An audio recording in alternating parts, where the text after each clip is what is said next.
الحمد لله وحده لا شريك له والصلاة والسلام على محمد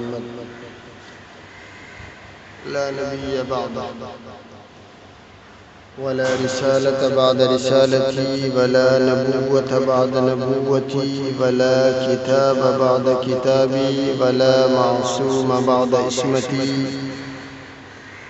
ولا سنة بعد سنتي ولا أمة بعد أمتي.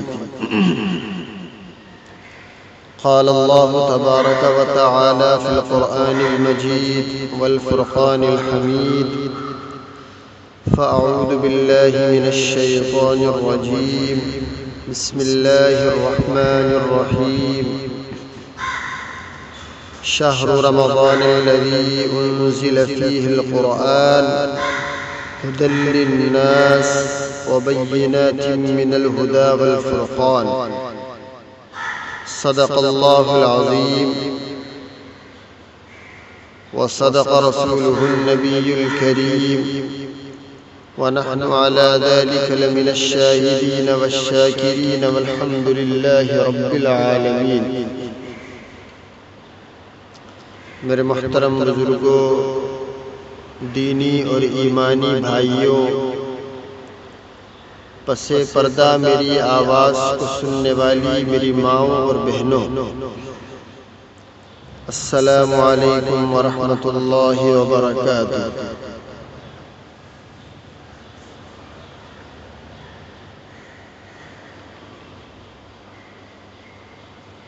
رمضان المبارک کا مہینہ شروع ہو چکا ہے۔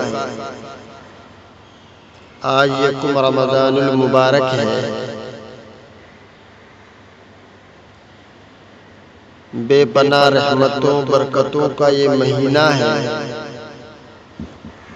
اس مہینے کے بڑے فضائل، بڑے خصوصیات قرآن اور احادیث مبارکہ کے اندر فرمائے گئے اور بتائے گئے ہیں۔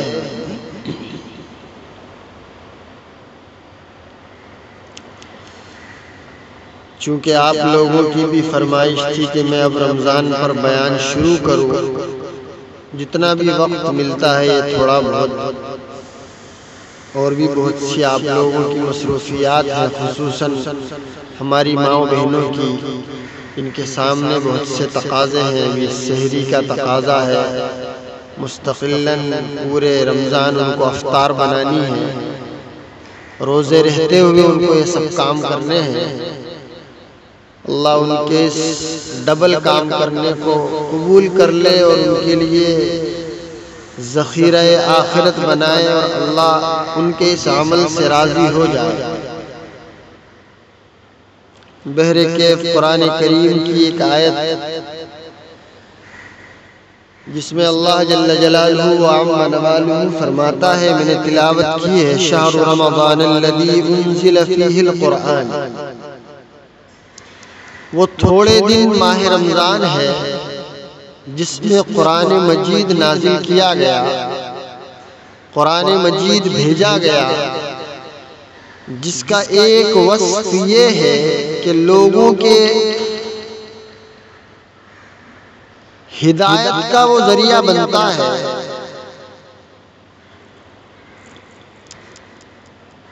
اور حق اور باطل میں فیصلہ کرنے والا یہ قرآن ہے۔ رمضان کو رمضان کہنے کی وجہ کیا ہے؟ اس کو رمضان کیوں کہتے ہیں؟ یہ قمری مہینوں میں اسلام کے جو 12 مہینے ہیں، یہ 9واں مہینہ ہے۔ اس کی وجہ تسمیہ احادیث میں یہ آئی ہے کہ رمضان اس کو اس لیے کہا جاتا ہے کہ لغت عربیہ میں رمز کے معنی جلا دینے کے آتے ہیں۔ چونکہ اس مہینے میں یہ خصوصیت ہے، اس مہینے کی جو یہ خصوصیت ہے کہ یہ مہینہ مسلمانوں کو گناہوں سے پاک صاف کر دیتا ہے، لیکن اس کے لیے شرط ہے کہ رمضان المبارک کا پورا احترام اس کے اعمال کے ساتھ کیا جائے۔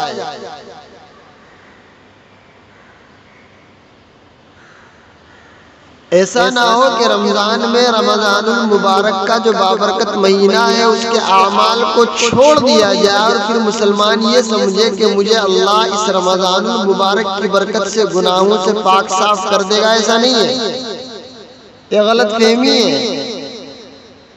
آپ کو روزہ بھی رکھنا ہے گناہوں کو چھوڑتے ہوئے، غیبت سے پاک، جھوٹ سے پاک، آنکھوں کا صحیح علاج، زبان کا صحیح استعمال، صرف بھوکا اور پیاسا رہنے کا نام روزہ نہیں ہے۔ آپ اگر یہ چاہتے ہیں کہ رمضان المبارک جو اس کی خصوصیت اللہ نے بیان کی ہے کہ یہ مہینہ مسلمانوں کو ہر اعتبار سے، چاہے وہ گناہ کے اعتبار سے ہو، بیماری کے اعتبار سے ہو، پاک صاف کر دیتا ہے، اس کے لیے شرط لگا دی ہے کہ آپ کو رمضان المبارک کا پورا احترام اور اس کے اعمال کا اہتمام کرنا پڑے گا۔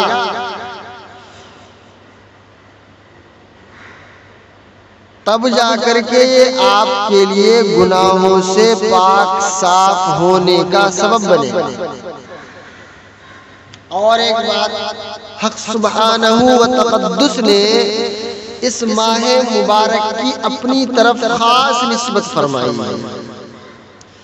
چنانچہ حدیث شریف میں آیا ہے کہ اللہ کے رسول صلی اللہ علیہ وسلم نے فرمایا، رمضان شہر اللہ، رمضان حق تعالیٰ کا مہینہ ہے، اور یہ ظاہر ہے کہ ہر چیز میں نسبت کی وجہ سے منسوب جس کی طرف نسبت کی گئی ہو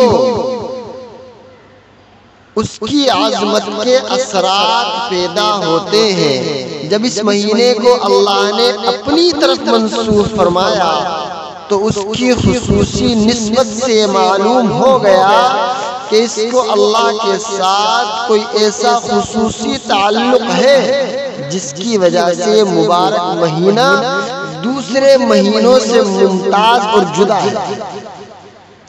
یہی مطلب ہے اس ارشاد کا کہ رمضان اللہ تبارک و تعالیٰ کا مہینہ ہے، ورنہ تمام مہینے اللہ تعالیٰ ہی کے ہیں۔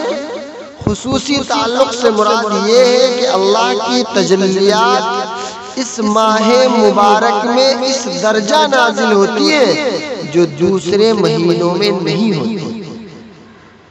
گویا موسلادھار بارش کی طرح خصوصی تجلیات اللہ جل جلالہ و عم نوالہ کی اس مبارک مہینے میں برستی ہے، جنہیں اللہ بصیرت کی نگاہ دیتا ہے، جنہیں اللہ تعالیٰ نے بصیرت کی آنکھیں دی ہیں، وہ ان تجلیات کا مشاہدہ کرتے ہیں اور ان کے فیض اور برکات سے مستفید ہوتے ہیں۔ البتہ جو لوگ دل کی آنکھ سے محروم ہیں وہ اپنے اندھے باطن پنے سے ان تمام تجلیات کو دیکھنے سے قاصر ہیں۔ حضرت ابو سعید خدری رضی اللہ تعالی عنہ سے روایت ہے کہ رسول اللہ صلی اللہ علیہ وسلم نے ارشاد فرمایا، جب رمضان المبارک کی پہلی رات ہوتی ہے تو آسمانوں کے دروازے کھول دیے جاتے ہیں اور ان دروازوں میں سے کوئی دروازہ بھی رمضان کی آخری رات تک بند نہیں کیا جاتا، اور کوئی مسلمان بندہ ایسا نہیں ہے کہ رمضان کی راتوں میں سے کسی رات میں نماز پڑھے مگر یہ کہ اللہ تعالیٰ اس کے لیے ہر سجدے کے بدلے میں 2500 نیکیاں لکھے گا اور اس کے لیے جنت میں سرخ یاقوت کا ایک مکان بنا دے گا جس کے 60,000 دروازے ہوں گے اور ہر دروازے کے لیے سونے کا ایک محل ہوگا جو سرخ یاقوت سے آراستہ ہوگا۔ پھر جب وہ روزے دار رمضان المبارک کے پہلے دن کا روزہ رکھتا ہے تو اس کے گزشتہ تمام گناہ معاف کر دیے جاتے ہیں، اور اس روزے دار کے لیے روزانہ صبح کی نماز سے لے کر غروب آفتاب تک 70,000 فرشتے اللہ جل جلالہ وعم نوالہ سے مغفرت چاہتے رہتے ہیں۔ اور رمضان شریف کی رات یا دن میں اللہ کے حضور جب کوئی سجدہ کرتا ہے تو ہر سجدے کے عوض اس کو جنت میں ایک ایسا درخت ملتا ہے جس کے سائے میں سوار 500 برس تک چل سکتا ہے۔ اللہ قربان جائیے میری ماں و بہنوں، کتنا بابرکت مہینہ اللہ نے ہم تمام کو دیا ہے۔ مسلمان اس وقت ہر لائن سے بے بس اور بے کس، بے یار و مددگار اپنے آپ کو سمجھ رہا ہے۔ مساجدیں بند ہیں، تراویح کی نمازیں گھر میں کوئی پڑھ رہا ہے کوئی نہیں پڑھ رہا ہے، اللہ ہی بہتر جانتا ہے۔ جن کو شوق اور ذوق دیا ہے وہ اہتمام کر رہے ہیں، اپنے بچوں کی تربیت کر رہے ہیں۔ بہت ضروری ہے میرے بھائیوں میری ماں و بہنوں، اس وقت اللہ کی طرف رجوع کرنا، بڑا بابرکت مہینہ ہے۔ دعائیں قبول ہوتی ہے، اور دعا قبول ایسی دعا کہ شیاطین بھی گرفتار کر دیے جاتے ہیں۔ پھر تو آپ براہ راست اللہ سے مانگ سکتے ہیں، آپ کی نمازوں میں شیاطین خلل نہیں ڈالے گا، وساوس نہیں ڈالے گا، آپ کو بہکانے کے لیے شیطان نہیں آئے گا، آپ کی دعائیں اللہ رد نہیں کرے گا۔ آپ مانگیے تو صحیح، اللہ کے حضور چلیے تو صحیح۔ حضرت علی رضی اللہ تعالیٰ عنہ سے روایت ہے کہ جب رمضان المبارک کی پہلی رات ہوتی ہو تو سرکار دو عالم صلی اللہ علیہ وسلم لوگوں سے خطاب کرنے کے لیے کھڑے ہوتے اور اللہ تعالیٰ کی حمد و ثنا بیان کرنے کے بعد ارشاد فرمایا کرتے، اے لوگو، تمہاری طرف سے تمہارے دشمن جنات کے لیے خداوند تعالیٰ کافی ہیں، اور اللہ تعالیٰ نے تم سے دعا قبول کرنے کا وعدہ فرمایا ہے۔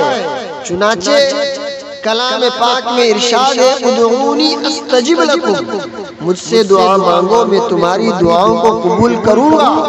خوب سن لو، خداوند قدوس نے ہر سرکش شیاطین پر 7 فرشتے نگرانی کے لیے مقرر فرما دیے ہیں، لہذا اب وہ اس مبارک مہینے میں رمضان المبارک گزرنے تک چھوٹنے والے نہیں ہیں۔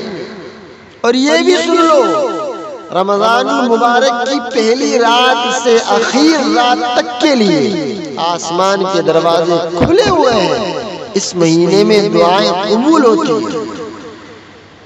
اور جب رمضان کے آخری عشرے کی پہلی رات ہوتی ہے تو رسالت مآب محمد عربی صلی اللہ علیہ وسلم ہماتن عبادت میں مصروف ہونے کے لیے تہبند کس لیتے اور ازواج مطہرات سے علیحدہ ہو جاتے۔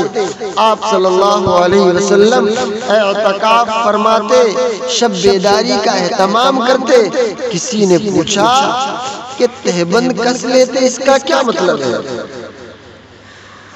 تو جس صحابی نے اس روایت کو نقل کیا ہے انہوں نے جواب دیا کہ حضور صلی اللہ علیہ وسلم ان دنوں بیویوں سے الگ رہتے،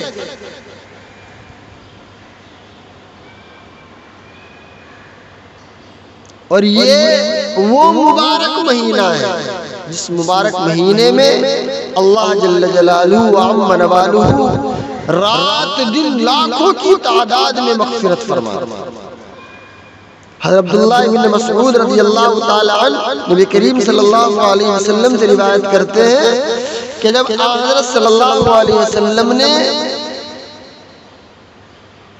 رمضان شریف کی پہلی رات ہوئی تو فرمایا کہ جنت کے دروازے کھول دیے جاتے ہیں اور پورے مہینے دروازے کھلے رہتے ہیں، ان میں سے کوئی ایک دروازہ بھی پورے مہینے میں بند نہیں ہوتا، اور دوزخ کے تمام دروازے بند کر دیے جاتے ہیں۔ اور تمام مہینے دروازے بند رہتے ہیں، اس دوران کوئی ایک دروازہ بھی نہیں کھلتا اور تمام سرکش جنات شیاطین قید کر دیے جاتے ہیں، اور رمضان کی ہر رات میں ایک آواز لگانے والا تمام رات صبح صادق تک یہ آواز لگاتا رہتا ہے کہ اے بھلائی اور نیکی کی تلاش کرنے والے، نیکی کا ارادہ کر اور خوش ہو جا، اور اے بدی کا قصد کرنے والے بدی سے رک جا اور اپنے حالات میں غور کر اور ان کا جائزہ لے۔ اور یہ بھی آواز لگاتا ہے کوئی گناہ کی معافی چاہنے والا ہے کہ اس کے گناہ معاف کر دیے جائیں، کوئی توبہ کرنے والا ہے کہ اس کی توبہ قبول کر لی جائے، کوئی دعائیں مانگنے والا ہے کہ اس کی دعاؤں کو قبول کیا جائے، کوئی ہم سے کسی چیز کے متعلق سوال کرنے والا ہے کہ اس کے تمام سوالوں کو پورا کر دیا جائے۔ اور رمضان شریف کے مہینے میں روزانہ رات کو روزہ افطار کے وقت جب ہم روزہ افطار کرتے ہیں اس وقت 60,000 آدمی جہنم سے بری فرماتا ہے۔ اور سنیے، اور جب عید الفطر کا دن ہوتا ہے تو اللہ جل جلالہ و عم نوالہ اتنی تعداد میں جہنم سے بری فرماتے ہیں کہ مجموعی طور پر جتنی تعداد میں پورے مہینے میں آزاد فرماتے ہیں، یعنی 60,000 30 مرتبہ 60,000 30 مرتبہ، جن کی کل مجموعی تعداد 18 لاکھ ہوتی ہے۔ حضرت حسن رضی اللہ تعالیٰ عنہ سے روایت ہے، فرماتے ہیں کہ رسول اللہ صلی اللہ علیہ وسلم نے ارشاد فرمایا کہ اللہ جل جلالہ و عم نوالہ رمضان المبارک کی ہر رات میں 6 لاکھ آدمیوں کو دوزخ سے بری فرماتے ہیں، اور جب رمضان کی آخری رات ہوتی ہے تو اللہ تعالیٰ اتنی ہی تعداد میں آدمیوں کو دوزخ سے بری فرماتے ہیں جتنی تعداد میں آج رات تک پورے مہینے میں آزاد فرمائے۔ حضرت ابن عباس رضی اللہ تعالی عنہ رمضان کی فضیلت کے متعلق ایک بہت لمبی اور طویل اور جامع روایت نقل کرتے ہیں۔ اس میں یہ بھی ارشاد فرماتے ہیں کہ اللہ کے رسول صلی اللہ علیہ وسلم نے فرمایا، اللہ جل جلالہ عم نوالہ رمضان شریف میں روزانہ افطار کے وقت ایسے 10 لاکھ آدمیوں کو جہنم سے بری فرماتے ہیں جو جہنم کے مستحق ہو چکے تھے۔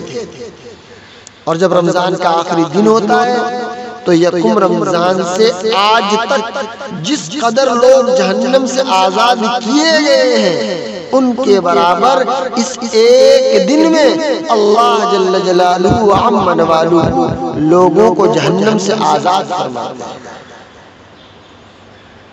میری ماں و بہنوں، وقت کا بھی تقاضا ہے، انشاءاللہ کوشش میں یہی کروں گا کہ پورے مہینے رمضان کی فضیلت، رمضان کی افادیت اور اس بابرکت مہینے کے اوپر بات کی جائے۔ بیچ بیچ میں کچھ باتیں آ جائیں گی انشاءاللہ، جیسے آپ لوگوں نے فرمائش کی تھی کہ دجال کے تعلق سے میں بتاؤں گا انشاءاللہ۔ آپ لوگ صبر رکھیں، استقامت رکھیں، اور جو بھی عمل کریں صدق دل سے کریں، اخلاص کے ساتھ کریں، اللہ کو راضی کرنے کے لیے کریں، روزوں کی پابندی کریں، خصوصاً روزے کوئی نہ چھوڑے۔ اور جو بچہ گھر کے اندر سمجھدار ہے، جو آپ سمجھتے ہیں کہ وہ روزہ رکھ سکتا ہے، روزے کی سختی کو برداشت کر سکتا ہے، اب باہر تو جانا نہیں ہے، لاک ڈاؤن ہے، تو اس بچے کو بھی بہلا پھسلا کر کے رمضان المبارک اور روزوں کی فضیلت بتا کر کے ترغیب دلائیے، بچوں کو بھی روزے رکھوائیے۔ حالات بہت خراب ہیں، مسلمانوں پر اس وقت حالات بہت زیادہ ہیں، اللہ کی طرف رجوع کرنے کی ضرورت ہے تاکہ اللہ ہمارے حال پر رحم کرم اور عافیت کا معاملہ فرما دے، اور ہمیں دنیا میں بھی اور دنیا کے بعد والی زندگی میں بھی کامیابی عطا فرما دے۔ اور اس سب کے لیے اس سے بہتر مہینہ، اس سے بہتر وقت روزے کا کوئی نہیں مل سکتا۔ سحری کے وقت بھی ہم میرے محترم بزرگ اور دوستو جلدی اٹھیں، تہجد کا اہتمام کریں، اور افطار کے وقت تھوڑا جلدی دعاؤں کا اہتمام کریں۔ کرونا وائرس سے اللہ ہم تمام مسلمانوں کی، تمام عالم کی، تمام انسانیت کی حفاظت فرمائے۔ ایسی بھی دعاؤں کا اہتمام کریں۔ جو لوگ ابھی سے فلیٹ کے اندر جہاں پہ میں بات کر رہا ہوں اعتکاف میں بیٹھے ہیں، اللہ ان کو اعتکاف کے لیے بھی قبول فرما لے۔ کچھ لوگ پورے مہینے کے لیے بیٹھے ہیں، کچھ لوگ مجھے بتایا سہیل بھائی نے کہ کچھ لوگ 24 گھنٹے کے لیے آتے ہیں، ان کو بھی اللہ قبول فرما لے۔ سوشل ڈسٹینس کو مینٹین کیجئے اور سرکاری احکامات کو فالو کیجئے۔ وہ لوگ جو بتا رہے ہیں بھائی ان کو بھی فالو کرنا ضروری ہے، تو سختی کے ساتھ حکم ہے کہ بھائی کارروائی کی جائے گی۔ ہم ایسا کوئی بھی کام نہ کریں جس سے ہم حکومت کی زد میں آئیں۔ مقصد یہ ہے کہ ہم سے اللہ راضی ہو جائے، اور اللہ راضی کب ہوگا؟ جب گناہوں کو چھوڑیں گے، اللہ کی طرف چلیں گے، اپنے گناہوں کی اللہ سے معافی تلافی کریں گے، اور اس سے بہتر مہینہ کوئی معافی تلافی کے لیے ملنے والا نہیں ہے۔ یہ اللہ کا مہینہ ہے، اللہ روزوں کا بدلہ دیتا ہے، اللہ اس میں سنتا ہے۔ میں نے کوشش کی ہے کہ میں مطالعہ کر کے انشاءاللہ رمضان المبارک کے تعلق سے جتنی بھی باتیں آتی ہیں میں عرض کروں گا۔ دعا کریں کہ اللہ مجھے بھی صحیح کہنے کی اور آپ کو سننے کی توفیق عطا فرمائے، اور میرے لیے یہ سننا کہنا ذریعہ آخرت بنائے، ذخیرہ آخرت بنائے، آپ تمام کے لیے بھی ذخیرہ آخرت بنائے۔ کہتے رہیں، سنتے رہیں، ایک دوسرے کو دعوت دیتے رہیں، پڑوسیوں کا خیال رکھیں، اور جو روزے نہیں رکھتا ہے وہ اس سے پوچھیں کوئی بیماری ہے، کوئی تکلیف ہے، کیا وجہ ہے کہ آپ روزے نہیں رکھ رہے، تشکیل کریں اس کی روزوں کی کہ بھئی بہت مبارک مہینہ ہے۔ اللہ اس وقت جو ہے تمام مسلمانوں کے بہت زیادہ قریب ہے۔ یہ اللہ کا مہینہ ہے، اللہ اپنے مہینے میں اپنے بندوں کی نہیں سنے گا تو کب سنے گا؟ اس کے درد اور تکلیف کو سن کر کے روزے کیوں نہیں رکھ رہا ہے، اس کو دور کرنے کی کوشش کریں، دعا کریں کہ اللہ جل جلالہ وعم نوالہ اس رمضان المبارک کی برکت سے اس تمام انسانیت سے کرونا وائرس کو دور کر دے، اور ہم تمام کو اپنے گھر میں عبادت کی، اعتکاف کی، اور ہر قسم کی لائن کی عبادت کرنے کی توفیق دے دے۔ آمین ثم آمین، وآخر دعوانا الحمدللہ رب العالمین۔